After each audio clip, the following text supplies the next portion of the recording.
الحمد للہ وکفی وسلام علی عباده الذین اصطفی اما بعد۔ اللہ سبحانہ و تعالیٰ نے ہمیں اس دنیا میں اپنی بندگی کے لیے بھیجا ہے۔ بندگی کے جتنے مظاہر ہیں، جتنے راستے ہیں، جب تک وہ ہماری نظروں کے سامنے رہیں اور ہم اپنے ہر عمل کو، ہر قول کو اسی پیمانے پر جانچیں کہ کیا یہ عمل مجھے اللہ کی بندگی یعنی اپنے مقصد حیات سے قریب کر رہا ہے یا دور، تو ہمیں ہر چیز کو جانچنا، سمجھنا یا اس بارے میں فیصلہ کر لینا بہت آسان ہو جائے۔ لیکن چونکہ یہ ہمارے ذہنوں سے بارہا محو ہو جاتا ہے اور دماغ ادھر ادھر مختلف چیزوں میں الجھتا رہتا ہے، پھر موجودہ زمانے میں شیطان اور اس کے حواریوں کو، دجال اور اس کے سازشیوں کو بہت سارے ایسے مواقع فراہم ہو گئے ہیں کہ جس میں وہ لوگوں کو بآسانی گمراہ کر سکتے ہیں اور کرتے ہیں۔ تو انجانے میں ایسے بہت سارے لوگ بھی جو بہت للہیت رکھتے ہیں، خشوع و انابت رکھتے ہیں، وہ بھی اس معاملے میں دھوکہ کھا جاتے ہیں، چنانچہ اپنے مقصد سے ہٹتے ہوئے کچھ ایسے کام کرنے پر مجبور ہو جاتے ہیں یا شوق سے کرتے ہیں جنہیں اگر وہ ذرا توجہ دیتے تو وہ کبھی نہ کرتے۔ پھر یہ سوال ہی پیدا نہ ہوتا کہ کوئی عمل ہمیں کر لینا چاہیے اس لیے کہ وہ جائز ہے یا نہیں، بلکہ پھر سوال یہ ہوتا کہ کیا یہ کام جو میں کرنے جا رہا ہوں یا جا رہی ہوں اگرچہ جائز لگتا ہے، لیکن کیا یہ واقعی مجھے اللہ کی محبت میں، اللہ سبحانہ و تعالیٰ کی بندگی میں، اللہ سے تعلق میں بڑھائے گا یا گھٹائے گا؟ یا ہو سکتا ہے کہ اس سے میں اللہ کی طرف بڑھوں نہیں تو کم از کم دور بھی نہ ہوں، اور اگر دور نہیں ہو رہا لیکن قریب بھی نہیں ہو پا رہا تو میرے لیے ایسا کوئی عمل بھی مناسب نہیں، کیونکہ مقصد تو اللہ سے قریب ہونا تھا، اللہ کی بندگی میں آگے بڑھنا تھا، اور جب تک مجھے یہ حاصل نہ ہو رہا ہو تو ہر وہ کام جو مجھے اللہ کی بندگی کی طرف نہ لے جا رہا ہو، وَلْتَنظُرْ نَفْسٌ مَا قَدَّمَتْ لِغَدٍ کے مصداق نہ ہو رہا ہو،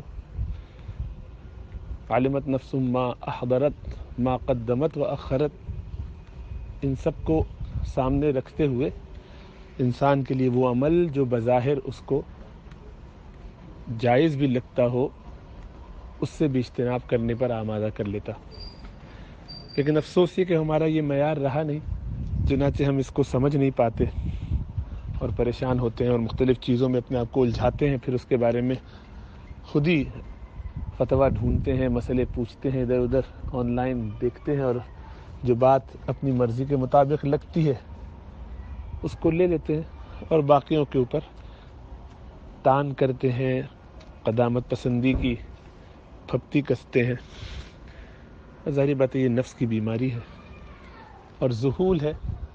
غفلت ہے۔ موجودہ زمانے میں بہت سے دیندار لوگوں کو بھی ایسی بہت سی ایکٹیویٹیز، ایسے بہت سے کام کرنے کا ذوق و شوق پیدا ہو گیا ہے جو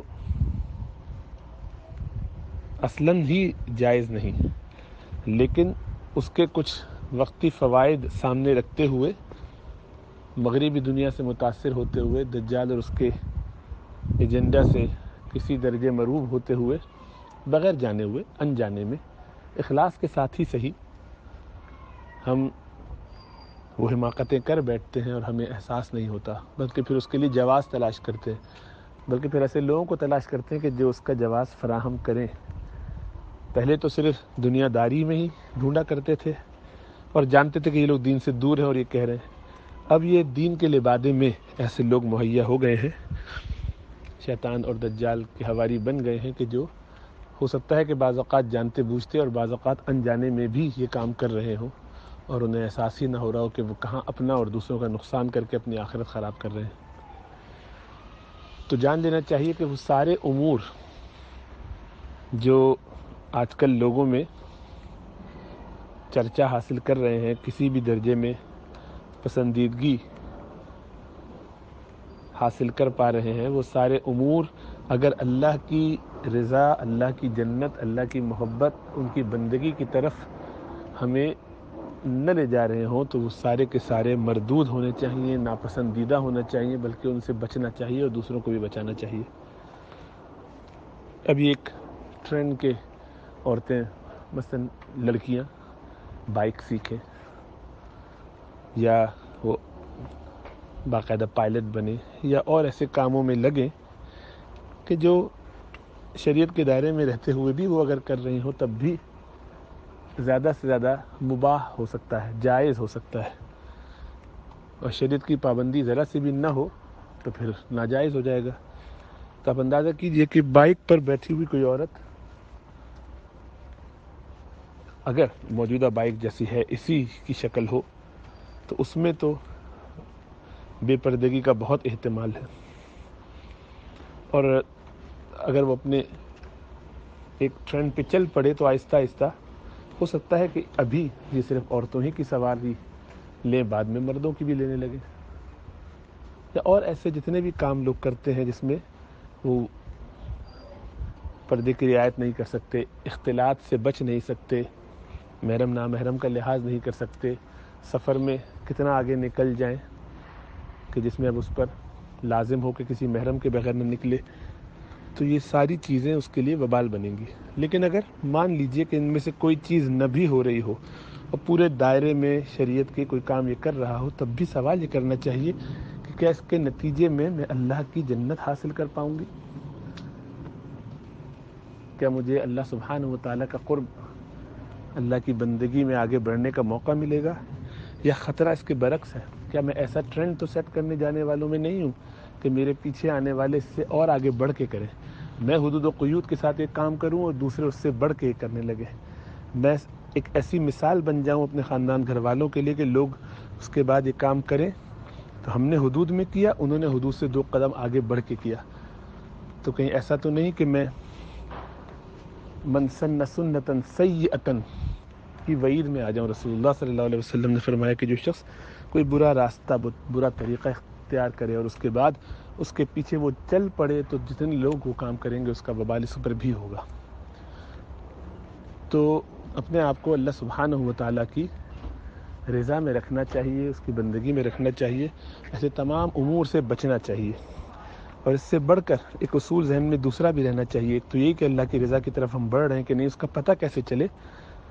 کہ بھئی یہ واقعی کام ایسا ہے کہ نہیں کہ جس کو کرنا چاہیے، اگرچہ اس میں کوئی خیر بظاہر نظر بھی آ رہی ہو۔ تو دوسرا پہلو اس کا یہ ہے کہ کیا صلح کا یہ طریقہ ہے، کیا صالحین ایسا کرتے ہیں، کیا نیک لوگوں کا، نیک بیویوں کا تاریخ میں یا موجودہ زمانے میں بھی اللہ والیوں کا یہ طریقہ ہے، کیا وہ اس سے پہچانی جاتی ہیں، کیا یہ ان کا شعار ہے؟ تو پھر جب ہم نے اللہ سے وعدہ کیا کہ اللہ ہم اس راستے پر چلائیے جس راستے پر آپ کے نیک لوگ چلیں، جن پر آپ کا انعام ہوا ہے،